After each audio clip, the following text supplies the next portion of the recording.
YouTube के सभी दर्शकों को मेरा नमस्कार। आप सभी को राधे राधे, जय श्री कृष्ण। प्यारे बच्चों, कैसे हो आप? आपकी पढ़ाई कैसी चल रही है? तो चलिए शुरुआत करते हैं टॉप 100 क्वेश्चंस की सीरीज क्लास 10th इंग्लिश के लिए। बेटा, ये इस सीरीज की क्लास सेकंड है। इससे पहले एक वीडियो इसके बारे में और आ चुका है।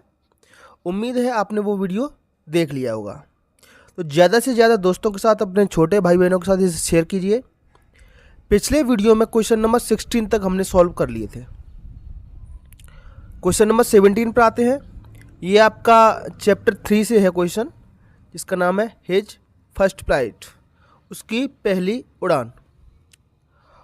Y was the young seagull, ये एक जवान छोटे से पक्षी सीगल के बारे में है। अफ्रेड टू फ्लाई, वो उड़ने में भयभीत क्यों है? ये पक्षी रहा, ये इसकी माँ रही और इस पक्षी के छोटे भाई बहन रहे। ये चित्र आपकी जो इंग्लिश की बुक है उससे लिया गया है। The young seagull was afraid to fly, इतना सा हमने प्रश्न से लिया है। जो छोटा सीगल पक्षी था वो उड़ने में डर रहा था, क्योंकि because it was his first flight, क्योंकि यह उसकी पहली उड़ान थी। And he was thinking that, और वह सोच रहा था कि his wings would not support him, उसको डर लग रहा था, ये उसकी पहली उड़ान थी, कि उसके जो पंख हैं, हिज विंग्स, विंग्स का मतलब होता है पंख, वुड नॉट सपोर्ट हिम, उसके जो पंख हैं वो उसको सपोर्ट नहीं करेंगे, ठीक है, उसकी मदद नहीं कर पाएंगे, उसका वजन नहीं उठा पाएंगे, ये उसको डर लग रहा था। ठीक है, चलिए next question, question number 18। What compelled young seagull to take his first flight? Compelled का मतलब होता है प्यारे बच्चों विवश करना। ऐसी कौन सी चीज थी जिसने उस पक्षी को, छोटे से सीगल पक्षी को विवश कर दिया था? ठीक है, उड़ने पर विवश कर दिया। The young seagull was very hungry, जो छोटा पक्षी सीगल था वो बहुत भूखा था। ही वॉज सो मैडन्ड, वो इतना पागल हो गया खाना देख करके। By the sight of food, वह खाना देखकर इतना पागल हो गया। विच कंपेल्ड, जिसने compelled him to finally fly, उसके पागलपन ने, उसके भूख के पागलपन ने उसको उड़ने पर मजबूर कर दिया। बेटा ये यहाँ बैठा है, अब इसकी माँ अपनी चोंच में मछली दबा के लाती है, ठीक है, तो इसको देख करके उसकी भूख और बढ़ जाती है और मछली को पकड़ने भागता है, और इसकी माँ पीछे हट जाती है, तो वो धीरे धीरे उड़ने लगता है। बेटा इस वीडियो जो आप देख रहे हैं, इससे समझ जो भी प्रश्न है वो इम्पोर्टेंट प्रश्न है, पिछली परीक्षा में आए हुए हैं। अगर आपको कंप्लीट सारे के सारे प्रश्न उत्तर चाहिए और चैप्टर का जो सार है वो समझना है, तो इसके सारे वीडियो इसी प्लेलिस्ट में आपको मिल जाएंगे।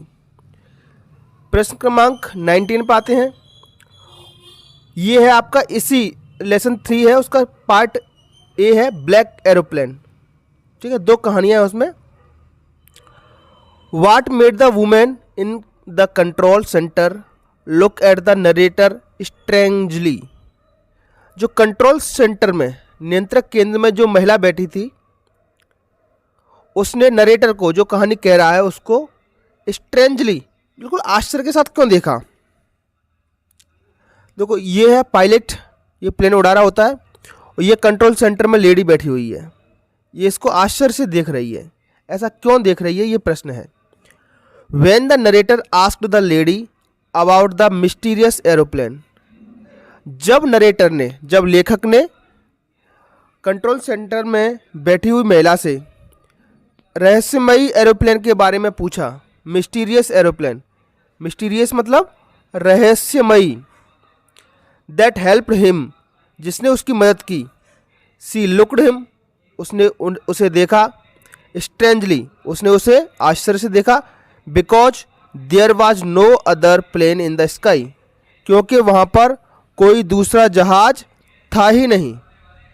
और वो आदमी क्या कह रहा था? एक एरोप्लेन था जिसने मेरी कोहरे में और बादलों से निकलने में मदद की। अगले प्रश्न की तरफ बढ़ते हैं। Question number 90। Why does the narrator से, नरेटर ऐसा क्यों कहता है?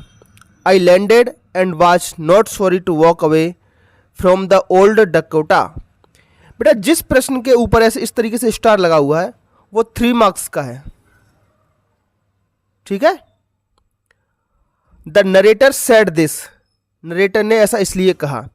बेटा ये जो दिस लगा है ना, अगर 2 नंबर का आए तो ऐसे ही दिस लिख देना, अगर 3 नंबर का यही प्रश्न पूछा जाए तो दिस की जगह पे ये पूरा लिख देना, I landed and was not sorry to walk away from the old Dakota. इससे आपकी शब्द सीमा बढ़ जाएगी, ठीक है। तो मैंने इसको यहाँ पर दिस लिखा है, आप इसकी जगह पूरी लाइन लिख सकते हैं। The narrator said this, narrator ने ऐसा इसलिए कहा क्योंकि he had a scary and horrible experience, उसका बहुत ही डरावना और भयानक अनुभव रहा फ्लाइंग दैट ओल्ड डकोटा, क्योंकि वो बादलों में, गहरे बादलों में फंस गया था, उसको सामने कुछ भी दिखाई नहीं दे रहा था, मौसम बहुत खराब था।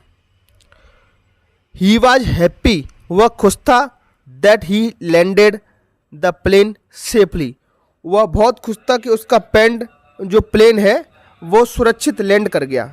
That is why he was not sorry to walk away, इसलिए वो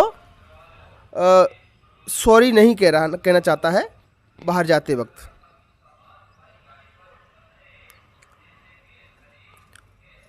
क्वेश्चन नंबर 20 ये भी 3 मार्क्स का है। Write the central idea of the poem how to tell wild animal. बेटा चैप्टर 3 जो है आपका, ये उसका बी पार्ट है जिसमें एक पोइम है, हाउ टू टेल एनिमल्स, जानवर किस तरीके से कहते हैं। तो सेंट्रल आइडिया इसका पूछा गया आपसे, this poem tells about the dangerous way to identify the wild animals. ये जो पोएम है वो क्या बताती है? Tells about the dangerous way, खतरनाक तरीकों के, किस तरीकों के? आइडेंटिफाइड द वाइल्ड एनिमल, जंगली जानवरों के पहचान करने के खतरनाक तरीकों के बारे में बताती है। The poet tries to tell about these animals in a humorous way, humorous मतलब मजाकी अंदाज में बताती है वो, ठीक है। इन सभी जानवरों को कैसे आप पहचानोगे इसके बारे में वो बहुत ही मजाकी अंदाज में बताती है। बेटा ये डॉट डॉट लगी है, इसका मतलब ये है, ये जो आंसर है अभी पूरा नहीं हुआ है, तो इसको हम कंटिन्यू कर रहे हैं। अकॉर्डिंग टू द पोइटेस, कवित्री के अनुसार, we can recognize an animal, हम एक जानवर को पहचान सकते हैं, by the way it kills, जिस तरीके से वो किसी को मारता है उसके तरीके से हम जानवर को पहचान सकते हैं। इफ़ द बीस्ट, अगर कोई जानवर है, इज येलो ट्वानी कलर, अगर हल्का सा पीला भूरे रंग का कोई जानवर है, एंड इट रोर्स, और ये दहाड़ता है, रोर मतलब दहाड़ना, और ये दहाड़ता है एट यू, और आपके ऊपर दहाड़ता है, येलो टाउनी कलर का है वो, at you, then this is an Asian lion, तो ये एक एशियन लॉयन है। इसी तरीके से पीले पीले शरीर पर अगर स्ट्रिप्स हैं, कुछ ब्लैक स्ट्रिप्स हैं, और वो झपट्टा मारता है अचानक से, तो वो एक टाइगर है, और कोई जानवर आपको हक कर लेता है तो वो भालू है। तो अलग अलग जानवरों के बारे में उन्होंने इस चैप्टर में बताया है, ठीक है। चलिए ये सेंट्रल आइडिया हो गया। बेटा आपको हमारा वीडियो अगर पसंद आ रहा है तो प्लीज़ चैनल को सब्सक्राइब जरूर करें, और अपने छोटे भाई बहनों या अपने दोस्तों के साथ जो कक्षा 10 में पढ़ रहे हैं उनके साथ इस वीडियो को ज़्यादा से ज़्यादा शेयर करें। रही बात बेटा इस वीडियो की PDF के बारे में, तो हमारे एक टेलीग्राम चैनल है टीचर्स अड्डा MP के नाम से, उसको आप ज्वाइन कर लीजिए। जैसे ही हमारी सारी क्लासेस हो जाएंगी तो इसकी एक कंप्लीट PDF मैं आपको उस चैनल पर प्रोवाइड करा दूंगा। आप चाहे तो अपना व्हाट्सएप नंबर कमेंट कर सकते हैं, तो व्हाट्सएप ग्रुप में आपको जोड़ दूंगा, वहाँ पर आपको ये PDF मिल जाएगी, ठीक है। बस काम इतना है, आप इसको ज़्यादा से ज़्यादा शेयर कीजिए। Question number 21, how does the poet suggest that, जो कवि है इसका पाठ का, हालांकि वो कवित्री है, वो किस प्रकार से सजेस्ट करती है that you identify the lion and the tiger, वो किस प्रकार बताती है कि आप एक शेर को और एक चीते को किस प्रकार से पहचान पाओगे। When can you do so according to him, उसके अनुसार आप ऐसा कब करते हैं? According to the poet, if the beast is yellow tawny colours. ये लाइन पिछले प्रश्न से जोड़ी है मैंने, तो आपको याद करने में आसानी रहेगी। अगर कोई जानवर येलो टाउनी कलर्स है and it roars at you, then this is in Asian lion. यहाँ पर आपसे पूछा है आप एक शेर को, टाइगर को किस प्रकार से पहचानोगे? तो शुरू की 3 लाइन जो है वो पिछले प्रश्न से लिए हैं, याद करने आपको दिक्कत नहीं आएगी। अगर ऐसा जानवर है कोई येलो और टाउनी कलर का है और रोर करता है आपके ऊपर, तो वो एशियन लायन है। जबकि बेटा वेयर एज का मतलब होता है जबकि। Whereas if the beast, अगर जानवर हैज ब्लैक स्ट्रिप, उसके शरीर पर धारियां हैं, ब्लैक स्ट्रिप हैं, ऑन येलो स्किन, पीली जो त्वचा है उसके ऊपर ब्लैक स्ट्रिप्स हैं, then it is a Bengal tiger, तो वह एक बंगाली चीता है। ठीक है, तो टाइगर और लायन को आप पहचान लोगे। चैप्टर 3 का बेटा सी पार्ट है, जिसमें एक और पोइम है जिसका नाम है the ball poem. John Behrman इसके कवि हैं। इसमें एक बच्चा होता है, आप चित्र में भी देख सकते हैं, उसकी बॉल खेलते हुए पोर्ट पर, हार्बर पर पानी में चली जाती है, तो उसको बहुत बड़ा दुख होता है, मेरी बॉल चली गई। वो देखता रहता है काफ़ी समय तक बॉल को। ये पोइम है इसके बारे में। ठीक है, ये भी 3 मार्क्स का पूछा गया है। Write the central idea of the poem. आपको इस कविता का मूल भाव, केंद्रीय भाव लिखना है द बॉल पोइम के बारे में। ठीक है, the poet describes the grief of a boy over the loss of his ball. ये जो कवि है वो ग्रीफ, ग्रीफ मतलब होता है शोक, किसी चीज़ का हम दुख करते हैं उसको कहते हैं ग्रीफ, शोक कहते हैं। ऑफ ए बॉय, एक लड़के के शोक के बारे में है। Over the loss of his ball, उसकी बॉल के खो जाने के बाद। In the beginning it shows the normal reaction. शुरुआत में ये जो कविता है बच्चे के नॉर्मल रिएक्शन को, सामान्य भावों को दर्शाती है, of a child. But later on, किंतु बाद में, the ball seems to be, ball को वो किसका प्रतीक बना देता है ना, सीम्स टू बी। यहां से आगे है ये इसी प्रश्न का जवाब। Ball seems to be symbolizing the materialistic things. आगे बॉल को एक सिंबलाइज, प्रतीक दिया गया है कि जिस संसार में जो हमारे पास घर, दौलत, गाड़ी, बंगला है, जो मटेरियल थिंग्स हैं, उसका प्रतीक बना दिया कवि ने। ठीक है, इन द वर्ल्ड, संसार में हमारे पास जो मटेरियलिस्टिक थिंग्स हैं, मटेरियलिस्टिक थिंग मतलब जो हमने संसार में कमाई हैं, घर, बंगला, बड़े बड़े खेत है ना, गाड़ियां जो हमारे पास, उनको मटेरियलिस्टिक थिंग्स कहते हैं। In the world, like we should not cling to the worldly possessions all our life. जिस तरीके से हमें क्या है, क्लिंग, क्लिंग मतलब चिपके रहना, चिपक जाना, मोह हो जाना। हमारे पास जो पोजेशंस है, पोजेशंस मतलब जो चीज़ हमारे पास है उसको पोजेशंस कहते हैं। तो सांसारिक चीज़ों से हमें, चीज़ों से इतना मोह नहीं होना चाहिए, चिपक नहीं जाना चाहिए। ये गाड़ी मेरी है, ये बंगला मेरा है, मेरे पास इतनी धन दौलत है ना। We have to accept the change in life. हमें ज़िंदगी में होने वाले बदलावों के साथ में चेंज करना चाहिए। We have to move on, हमें आगे भी बढ़ना सीखना है। जैसे लड़के की बॉल खो गई, अब उस पर ही वो विलाप कर रहा है। ये ज़िंदगी है, बदलती रहती है, कहीं खो गई तो खो गई, आगे बढ़िए, आगे कुछ और नया लिखा होगा। ठीक है, अगर आपको जीवन में लॉस होता है तो ऐसा नहीं है आप रो धो के वहीं बैठ जाओ, आगे बढ़ना होगा, क्योंकि बदलाव प्रकृति का नियम है। ये इस पोएम का सेंट्रल आइडिया पे है। ठीक है प्यारे बच्चों, चलिए क्वेश्चन नंबर 23 पे आते हैं। ये भी इसी पोएम से है।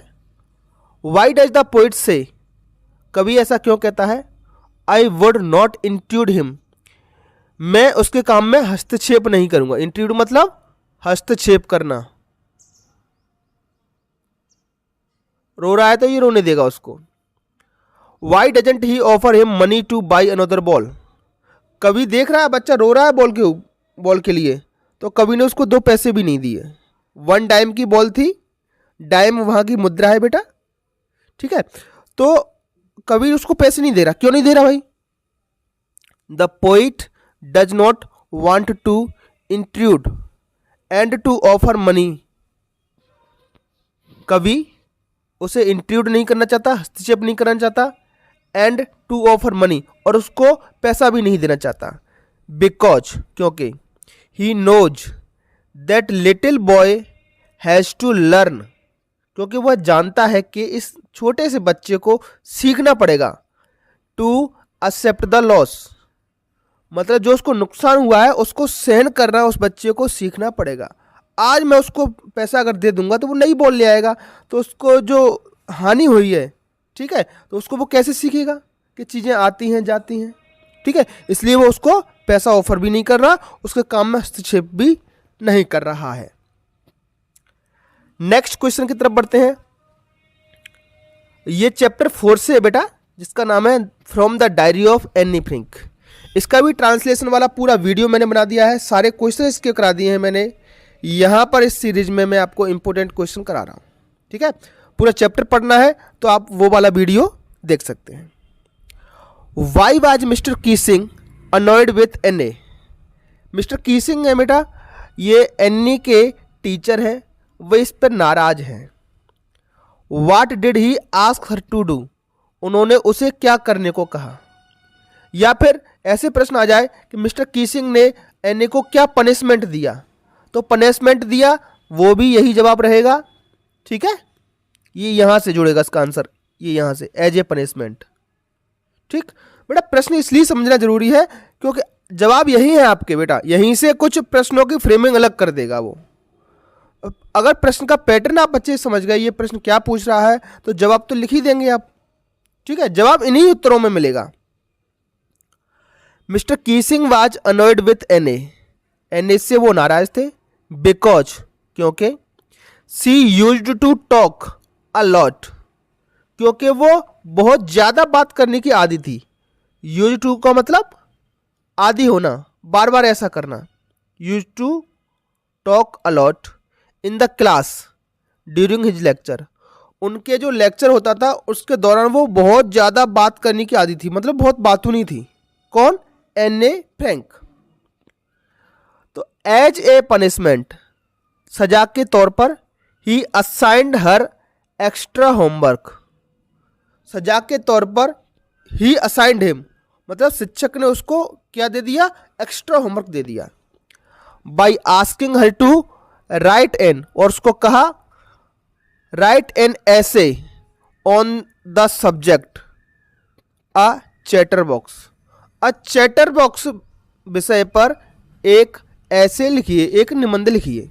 ये पनिशमेंट उन्होंने दिया क्योंकि वो बहुत ज़्यादा बात तो नहीं थी, तो चैटर बॉक्स मतलब एक बात करने वाला बक्सा, उस पर ही निबंध दे दिया, इस पर निबंध लिख के लाओ। ये इसको पनिशमेंट मिली थी। Next question 25 number. एनए से टीचर्स आर मोस्ट अनप्रेडिक्टेबल। देखो प्रेडिक्टेबल क्या चीज़ होती है उसको समझ लो पहले। प्रेडिक्टेबल मतलब हम अंदाज़ा लगा सकें, आगे होने वाली चीज़ों के बारे में अंदाज़ा लगा सकें। जैसे भारत का मैच हो रहा है हांगकांग से, तो सबको पता है कि अंदाज़ा लग जाएगा, प्रेडिक्ट कर सकते हैं कि भारत ही जीतेगा, ठीक है। छोटी टीमों से मैच हो रहा है तो आसानी से अंदाज़ा लगा सकते हैं। इसमें अन लगा दिया मतलब ये इसका अपोजिट बन गया। तो जो एनए है उसने अपने टीचर को अनप्रेडिक्टेबल कहा, मोस्ट अनप्रेडिक्टेबल कहा, मतलब शिक्षक के बारे में कुछ बता ही नहीं सकते, ऐसे होते हैं शिक्षक, कब क्या कहने लगे कब क्या कहने लगे। Is mister Keesing unpredictable? क्या मिस्टर कीसिंग जो उसके अध्यापक थे वो अनप्रेडिक्टेबल थे तो कैसे, हाउ? ये एनए का ओरिजिनल फोटो है। Mister Keesing gives extra assignment to Anne as a punishment. Mister Keesing ने सजा के तौर पर एनए को एक्स्ट्रा असाइनमेंट दिया, एक्स्ट्रा होमवर्क दे दिया। But later on he finds her essay to be witty and amusing. लेकिन बाद में, पहले तो गुस्से में उसको एक्स्ट्रा असाइनमेंट दे दिया। Later on he finds her essay to be witty and amusing. बाद में शिक्षक को उसका जो ऐसे था, एनए का जो ऐसे था बहुत ही मस्त, अम्यूजिंग, आनंददायी लगा, he accepts and is talkative nature gradually. धीरे धीरे उसका अन्नी का जो बात करना, ज़्यादा बात करती थी, वो नेचर, वो व्यवहार उन्हें अच्छा लगने लगा। पहले कैसे होता था, वो नाराज होते थे उससे, और बाद में वही व्यवहार उसका अन्य का उसको अच्छा लगने लगा। तो शिक्षक कैसे हो गए बेटा, अनप्रेडिक्टेबल हो गए, है ना। He accepts Anne as talkative nature gradually, धीरे धीरे अन्य का ज़्यादा बातूनी वाला व्यवहार उन्हें अच्छा लगने लगा। सो अन्य फेल्ट दैट, इसलिए अन्नी को ऐसा लगता था कि teachers are more unpredictable creatures on the earth, कि शिक्षक इस पृथ्वी के सबसे ज़्यादा अनप्रेडिक्टेबल जंतु हैं। क्रीचर मतलब जंतु, थोड़ा हंसी मजाक वाले वे में कहा है। नेक्स्ट क्वेश्चन बेटा चैप्टर 4 का, ये एक और पोइम है आपकी जिसका नाम है अमेंडा। अमेंडा में क्या होता है बेटा, एक छोटी सी बच्ची होती है, आप देख सकते हो चित्र में, और उसकी माँ होती है। ये माँ इसको बार बार डांटती रहती है छोटी छोटी चीज़ों पर, ऐसा मत करो, वैसा मत करो, चॉकलेट मत खाओ, सीधे बैठ जाओ, अपने जूते साफ करो, अपना कमरा साफ करो। इस तरीके से छोटी छोटी बातों पर बार बार डांटती रहती है। इसके ऊपर ये पूरी की पूरी पोए बेस्ड है। क्वेश्चन पे आते हैं।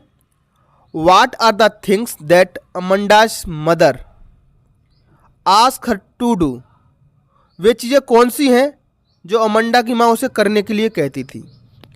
एंड नॉट टू डू, और वे चीज़ें कौन सी हैं जो नहीं करने के लिए कहती थी। तो इसमें यह पूछा गया है what to do and what not to do, क्या करना है उसे और क्या नहीं करना है। जितना प्रश्न में पूछा जाए उतना ही जवाब देना।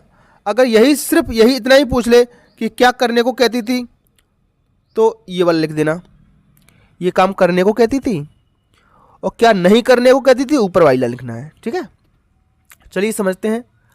एमंडाज mother ask her not to bite her nails. Bite मतलब काटना, दांतों से चीजें जो काटते हैं उसको हम कहते हैं बाइट। बाइट हर नेल्स, नाखून ना काटने को कहती थी। Not to hunch her shoulder, hunch माने होता है उचकाना, उचकाना, कंधे उचकाने के लिए मना करती थी। And not to eat chocolates, और उसे चॉकलेट्स खाने के लिए मना करती थी। तो ये नॉट टू डू हो गया, इन चीज़ों के लिए मना करती थी। अगली लाइन पे आते हैं। She ask her to sit straight, वो उसे सीधा बैठने के लिए कहती थी। To finish her homework, homework जो मिला था उसे जल्दी समाप्त करने के लिए कहती। To clean her room and shoes, अपने जूते और कमरे साफ करने के लिए कहती थी। समझ आ गया प्यारे बच्चों। चलिए नेक्स्ट क्वेश्चन की तरफ बढ़ते हैं। Question number 27। Is Amanda N orphan, क्या अमेंडा एक ऑर्फन थी। ऑर्फन का मतलब होता है प्यारे बच्चों अनाथ, जिसका परिवार में कोई नहीं होता, माता पिता उसके मृत हो जाए, है ना, या ना हो, इस तरीके का कुछ, उसको अनाथ कहते हैं। Is Amanda N orphan, Y does सी से सो, उसने ऐसा क्यों कहा। नो, बेटा ये नो के बाद कॉमा अवश्य लगाएं, बहुत जरूरी है। No Amanda is not an orphan, नहीं अमेंडा अनाथ नहीं थी। भाई इसकी माँ इसको डांट रही है, इसकी माँ तो इसके साथ रह रही है, तो अनाथ कैसे हो सकती है। सी से सो, उसने ऐसा इसलिए कहा। बिकॉज, क्योंकि। सी इज डिप्रेस्ड, वह डिप्रेस्ड थी, ठीक है, निराश हो गई, हताश हो गई थी। By the scolding of her mother, अपनी उसकी जो माँ थी उसकी माँ की डांट डपट से, स्कॉल्ड इसको मैंने डांटना किसी को, है ना, उसकी डांट से वो डिप्रेस्ड हो गई थी। देयरफॉर, इसलिए। She wants to be alone, वह अकेला रहना चाहती थी। लाइक एन ऑर्फन, जैसे अनाथ होते हैं ना, उनके साथ रहने वाला कोई नहीं होता है, जो चाहे वो मन से करते रहते हैं, गलियों में घूमते रहते हैं, अपने पैरों से धूल धूल उड़ाते रहते हैं, है ना, यहाँ बैठ रहे हैं वहाँ जा बैठ रहे हैं, रात को कहीं भी सो गए, मतलब फ्रीली घूमते रहते हैं। अनाथ है, उनकी केयर करने वाला कोई नहीं है। तो अमंडा को ऐसा लगता है अनाथ अच्छे होती मैं, इससे अच्छा तो मैं अनाथ होती, कोई मुझे काम में रोकने टोकने वाला व्यक्ति नहीं होता, है ना। तो so she wants to be alone like an orphan with peace, शांति एंड फुल फ्रीडम, और पूरी आज़ादी के साथ में घूमती फिरती। ठीक है, इसलिए वो ऑर्फन बनना चाह रही थी। नेक्स्ट क्वेश्चन पाते हैं बेटा, ये शायद आज का लास्ट क्वेश्चन है। हाँ, लास्ट क्वेश्चन है। Do you know the story of Rapunzel? क्या आपको रेपुंजेल की कहानी पता है? Why does she want to be Rapunzel? वह रेपुंजेल क्यों बनना चाहती थी? रेपुंजेल बेटा एक प्रकार की परी है ना, एक प्रकार की पुरानी कथा है, पुरानी कहानी है। जैसे हमारे यहाँ परियां होती हैं, देवियां होती हैं, तो अप्सराएं होती हैं। रेपुंजेल को अप्सरा टाइप की कह सकते हो। Rapunzel is the girl in fairy tales. Rapunzel एक लड़की है पुरानी कथाओं में, देवी देवताओं की कथाओं में, फेरी टेल्स में। हु इज कैप्चर्ड बाई ए विच, जिसको एक कैद कर लिया गया है। बाई ए विच किसके द्वारा? चुड़ैल के द्वारा। देखो बेटा विच की स्पेलिंग अच्छे से देख लो आप। इस विच का मतलब है चुड़ैल। एक चुड़ैल के द्वारा कैद कर लिया गया है। इन ए टॉवर, एक मीनार में, एक बड़े सी मीनार में कैद कर लिया गया है, ऑल अलोन। ठीक है, तो रेपुंजेल कौन है? इन फेरी टेल्स में एक लड़की है जिसका नाम रेपुंजेल है। हु इज कैप्चर्ड बाई ए विच, जिसको एक चुड़ैल ने एक बड़ी सी मीनार में अकेले कैद कर दिया है। एमेंडा जो लड़की है, Amanda wants to be like Rapunzel, वो भी रेपुंजेल की तरह बनना चाहती है। सो दैट, ताकि, सी कैन लिव अलोन, ताकि वो एक टॉवर में पीसफुली, शांति के साथ टॉवर में अकेली रह सके, वहां पर उसकी मां की तरह डांट डपट करने वाला कोई भी ना हो। ठीक है, और डिटेल में इस पोएम के बारे में आपको पढ़ना है तो आप फुल वीडियो मेरा प्लेलिस्ट में जाकर के देख सकते हैं। तो बेटा आज की वीडियो में इतना ही। नेक्स्ट क्वेश्चन यहां से हम आगे की वीडियो में कंटिन्यू करेंगे। ठीक है, वीडियो नंबर 3 मेरा बहुत जल्द आने वाला है। तो तब तक बेटा 28 क्वेश्चन हो चुके हैं। कितने क्वेश्चन हो गए? हाँ 28। इतने क्वेश्चन को याद कीजिए। ठीक है, आपके जो महत्वपूर्ण सुझाव हो आप हमें कमेंट कर सकते हैं। तो चलिए फिर मिलेंगे अगली क्लास में। तब तक के लिए आपका दिन शुभ हो। Have a nice day. Thank you. Take care.